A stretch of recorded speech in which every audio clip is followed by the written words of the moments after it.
नमस्कार दोस्तों, स्वागत है मेरे ऑलराउंडर क्लास में। आज के क्लास में लेके आ चुके हैं रीजनिंग के मैथ के सवाल। ठीक है, ये वेरी वेरी इंपॉर्टेंट है रीजनिंग के सवाल, जो कि हर साल कॉम्पिटेटिव एग्जाम्स में पूछे जाते हैं। जो गवर्नमेंट एग्जाम्स होते हैं जैसे एसएससी, आरआरबी, आईबीपीएससी और यहाँ पर जितने भी रेलवे, एनटीपीसी, जितने भी गवर्नमेंट एग्जाम्स होते हैं तो रीजनिंग के सवाल हमेशा पूछे जाते हैं और इस तरह से घुमा फिरा कर पूछ लेते हैं जो लोग आंसर नहीं ला पाते हैं। ठीक है, तो आज के वीडियो में बताने वाले हैं ये वेरी वेरी इंपॉर्टेंट सवाल। तो चलिए सीखते हैं कैसे सॉल्व किए जाते हैं इस तरह के सवाल। ये हमारा सवाल दिया हुआ है। ठीक है, तो यहाँ पर क्या दिया हुआ, डी ए वाई अनुपात 30 समानुपात बी यू वाई। ठीक है, और यहाँ पर हमारा क्या दिया हुआ है, अनुपात क्वेश्चन मार्क। ठीक है, ये हमारा दिया हुआ है। तो हमें क्या करना है, यहाँ पर आंसर क्या आएगा, हमारा ऑप्शन भी दिए हुए हैं। Option number A 47, option number B 59, option number C 70, option number D 48। ठीक है, ये हमारे ऑप्शन दिए हुए हैं। इसको हल करके हमें इतना लाना है और इसको हल कर कर यहाँ पर क्वेश्चन मार्क की जगह लाना है। ठीक है, कैसे सॉल्व करेंगे तो वीडियो में लास्ट तक बने रहिएगा, तभी आपको ये सवाल समझ में आएंगे कैसे सॉल्व किए जाते हैं। तो चलिए सॉल्व करते हैं समय को न गंवाते हुए। तो यहाँ पर सबसे पहले हमें ध्यान लगाना है कि यहाँ पर डी ए वाई यानी इंग्लिश में हमारे ये लिखे हुए हैं। ठीक है, ए टू जेड में। तो यहाँ पर जब ए टू जेड के बीच में कोई अक्षर होते हैं तो ये आपको मालूम होना चाहिए कि ये किस नंबर पर आता है, यानी डी किस नंबर पर आता है, ए किस नंबर पर आता है और वाई किस नंबर पे आता है। ठीक है, तो चलिए इसको पहले सॉल्व करते हैं। तो यहाँ पर क्या करेंगे, डी का ऑप्शन कितने नंबर में आता है, डी ऑप्शन। तो यहाँ पर गिनेंगे ए बी सी डी, हमारा डी नंबर आता है चौथे नंबर में। कितने नंबर में, चौथे नंबर में आता है। और यहाँ पर क्या करेंगे, ए कितने नंबर में आता है, एक नंबर में आता है। और यहाँ पर वाई कितने नंबर में आता है, वाई हमारा 25 नंबर में आता है। कितने नंबर में, 25 नंबर में आता है। ठीक है, तो ये हमारा पूरा 25 हो गया, ये हमारा पूरा 1 हो गया, ये हमारा पूरा 4 हो गया। ठीक है, तो अब हम क्या करेंगे, अब हम इसका सबको जो क्या करेंगे, सबको प्लस में कर देंगे। ठीक है, सबको प्लस में कर देंगे। तो ये हमारा क्या निकल के आ जाएगा, 4 1 5 हो जाएगा और प्लस यहाँ पर 25 हो जाएगा, यानी 25 5 30 हो जाएगा। तो ये हमारा क्या निकल के आ गया, ये हमारा निकल के आ गया 30। ठीक है, ये हमारा फाइंड आउट हो चुका है।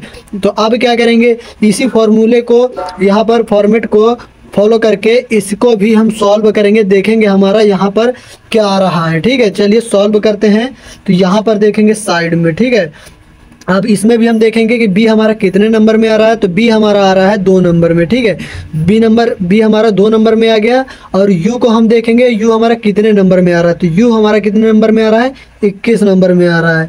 ठीक है, यू हमारा पूरा हो गया 21 और बी हमारा पूरा हो गया 2। अब वाई हमारा कितने नंबर में आता है, यहाँ पर हमने बता दिया। तो यहाँ पर वाई हमारा आता है 25 नंबर में। ठीक है, तो अब क्या करेंगे, इन सब का क्या करेंगे, एडिशन कर देंगे, यानी सबका जोड़ कर देंगे। ठीक है, ये हमारा हो गया। ठीक है, आपको यहाँ पर बीच में गुना या कुछ नहीं करना, आपको जिस फॉर्मेट से पहले को सॉल्व करेंगे उसी फॉर्मेट से दूसरे वाले को भी सॉल्व करेंगे ताकि आंसर आ सके। ठीक है, चलिए सॉल्व करते हैं। तो आप क्या करेंगे, जब इसको हम जोड़ देंगे तो 21 2 23 हो जाएगा और प्लस 25 हो जाएगा। ये तो यहाँ पर कितना हो जाएगा, यहाँ पर जुड़ के कितना आ जाएगा, कमेंट बॉक्स में बताइए। 23 + 25 तो यहाँ पर हो जाएगा 48।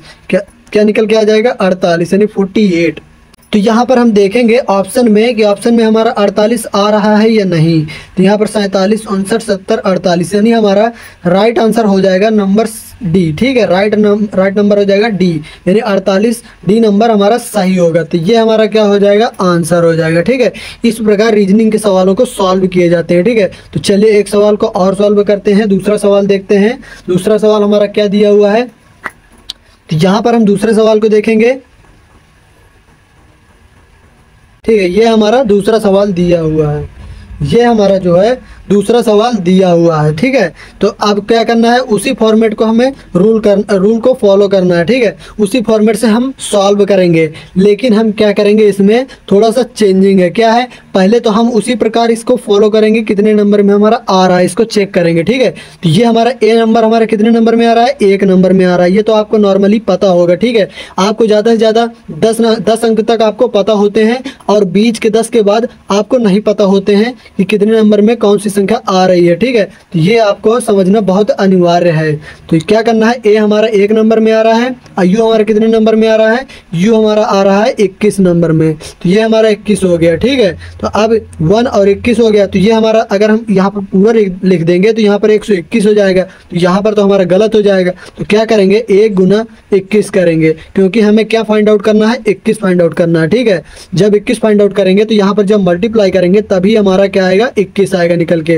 तो यहाँ पर हमारा क्या निकल के आ जाएगा, 21 गुने 1, तो ये हमारा 21 आ जाएगा निकल के, ठीक है। क्या निकल के आ जाएगा, 21 निकल के आ जाएगा। ये हमारा 21 फाइंड आउट हो चुका है, ठीक है। इस प्रकार सॉल्व करेंगे। चलिए इस प्रकार जब सॉल्व कर लिए तो इसी प्रकार हम दूसरे वाले को भी इसी फॉर्मेट से सॉल्व करेंगे ताकि हमारा आंसर आ सके, ठीक है। तो ये हमारे ऑप्शन भी दिए हुए हैं, तो ये हमारे ऑप्शन भी दिए हुए हैं इसमें सवाल में, A 20, B 38, C 46 और D 50, ठीक है। इसमें हमारे ऑप्शन भी दिए हुए हैं।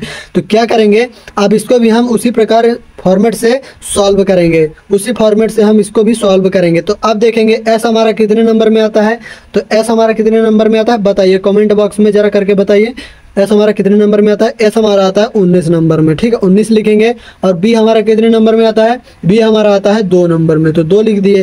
तो ये हमारा पूरा दिखने लगा 192। तो हम यहाँ पर 192 यदि हम रख देंगे तो ये हमारा 192 कहीं पर ऑप्शन में नहीं है, जो कि हमारा गलत हो जाएगा, ठीक है। तो हमें इसको और थोड़ा सा क्या करना है, गुणा भाग जो बन सके, यानी हमें सवाल को बनाना है, आंसर हमें फाइंड आउट करके लाना है, ठीक है। तो चलिए इसमें से क्या करेंगे, 19 हमारा S हो गया और B हमारा 2 हो गया, ठीक है। अब इन दोनों का मल्टीप्लाई करवाएंगे, तो मल्टीप्लाई करवाने के बाद क्या आएगा हमारा बताइए, तो 19 दूना 38 हो जाएगा, 19 दूना 38। तो ये हमारा क्या निकल के आ गया, ये हमारा 38 निकल के आ गया, ठीक है। तो ये ऑप्शन में देखेंगे 38 हमारा है या नहीं है, B 38, 20, 38, 46, 50। ये हमारा option number B right answer हो जाएगा। ऑप्शन नंबर B हमारा राइट आंसर हो जाएगा 38। ये हमारा पूरा मैच कर चुका है। तो ये हमारा 38 क्या हो जाएगा, यही हमारा हो जाएगा इस सवाल का आंसर, ठीक है। इस प्रकार रीजनिंग के सवाल सॉल्व किए जाते हैं। जितने भी गवर्नमेंट एग्जाम्स होते हैं तो रीजनिंग के सवाल हमेशा पूछे जाते हैं। तो इस तरह के भी सवाल आपको सॉल्व करते रहना है और अदरवाइज जितने भी सवाल आपको मिले उनको भी सॉल्व करना है, ठीक है। तो चलिए आपको एक सवाल दिया जा रहा है जिसका आंसर आपको कॉमेंट करके जरूर बताना है। चलिए ये हमारा अगला सवाल हो जाएगा, 13:4 समानुपाते 24 क्वेश्चन मार्क, ठीक है। तो ये हमारा दिया हुआ है और यहाँ पर हमारे ऑप्शन भी दिए हुए हैं, ठीक है। तो यहाँ पर हमारे ऑप्शन कौन कौन से दिए हुए हैं, 10, 20, 30, 40, ठीक है। ये हमारे ऑप्शन दिए हुए हैं। तो यहाँ पर आपको क्या करना है, 13 को सॉल्व करके 4 लाना है और यहाँ पर 24 को सॉल्व करके ऑप्शन में दिए हुए हैं कौन सा आंसर आ रहा है, ठीक है। तो जिस फॉर्मेट से इसको सॉल्व किया है, लेकिन आपको क्या करना है, यहाँ पर ABCD में दिया था, यहाँ पर आपको अंकों में गिनती में दे दिया है, ठीक है। आपको इस तरह के सवाल भी सॉल्व करते रहना। आपका माइंड चेक कर रहे हैं कि आपको इस तरह के सवाल आते हैं या नहीं आते हैं रीजनिंग के, ठीक है। तो इस तरह के सवाल हमेशा SSC, RRB, IBPSC और रेलवे NTPC जैसे एग्जामों में हमेशा पूछे जाते हैं और 100 में 100% हमेशा एग्जाम में पूछे जाते हैं। तो आपको तैयारी करते रहना है रीजनिंग के सवालों को। वीडियो अच्छी लगी तो वीडियो को लाइक कर दीजिए। चैनल पे हमारे नए हो तो चैनल को सब्सक्राइब कर लीजिए, क्योंकि इस तरह के मैथमेटिक्स के सवाल हमारे चैनल पर आते रहते हैं जो कि वेरी इंपॉर्टेंट होते हैं। और जितने भी गवर्नमेंट एग्जाम्स होते हैं हमेशा इस तरह के सवाल फंसते रहते हैं। तो चैनल पे नए हो तो चैनल को सब्सक्राइब जरूर करें। जय हिंद, वंदे मातरम।